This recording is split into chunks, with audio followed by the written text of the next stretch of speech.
জীবন গড়ে তুলতে বাধ্য হবে। আমাদের পরবর্তী কর্মসূচি আছে, থাকবে। অতীততম সময় আমরা সাংবাদিক সম্মেলন করে যৌথভাবে আমরা কর্মসূচি সমাপন করি। এই বিষয়ে সরকারের কোনো মানে বেশি সংযোগ আপনারা দেখছেন কিনা, যে হঠাৎ করে অন্য সময় ছিল না, এই সময় এসে তারা আবার ধানের শীর্ষ তৈরি করছে? হ্যাঁ, এটা তো বিষয়টা নিয়ে সবাই আমরা এই বিষয়ে শঙ্কিত যে হঠাৎ করে কেন এই ধরনের একটা অবস্থান হলো। তা নিশ্চয়ই এখানে ইসলামের বিদ্বেষীরা কোনো কাজ করছে। আরো দেওয়া হবে, সাক্ষাতের কথা বলা হবে, সমাবেশ হবে, বিক্ষোভ হবে, সবকিছু হবে।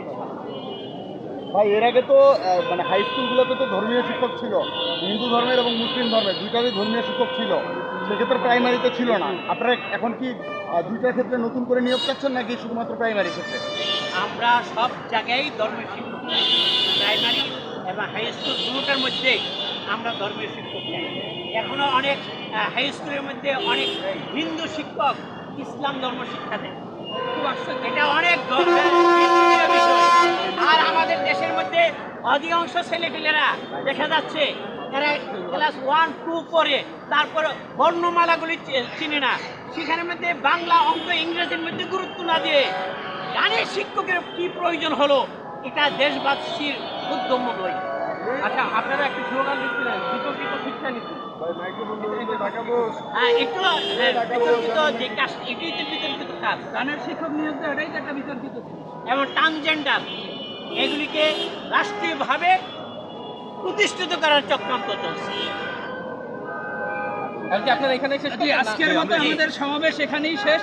এখন দোয়া হবে, দোয়া করবেন আজকের সভাপতি ও বাংলাদেশ খেলাফত আন্দোলন কেন্দ্রীয় নায়েব আমির হযরত মাওলানা মুজিবুর রহমান হামিদি স্যার। আল্লাহ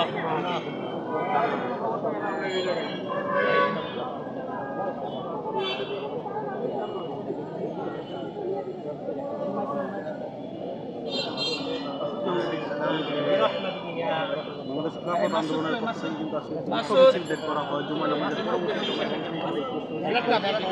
তারা বলেন বাংলাদেশের যে নতুন শিক্ষানীতি দেওয়া হয়, সেই শিক্ষানীতির মধ্যে কিন্তু খেলাফত মঞ্চই নিয়ে তাদের আলোচনা, তাদের বিক্ষোভ সমাবেশে সেটা প্রাথমিক বিদ্যালয়ে কিন্তু একজন করে সঙ্গীত শিক্ষক নিয়োগ দেওয়ার বিধান করা হয়েছে। সেই বিষয়টি সেখানে তারা নাকচ এবং সেই বিষয়টি নিয়ে কিন্তু আসলে তারা বিক্ষোভ সমাবেশ এবং বিক্ষোভ সমাবেশের পরবর্তী সময় কিন্তু তারা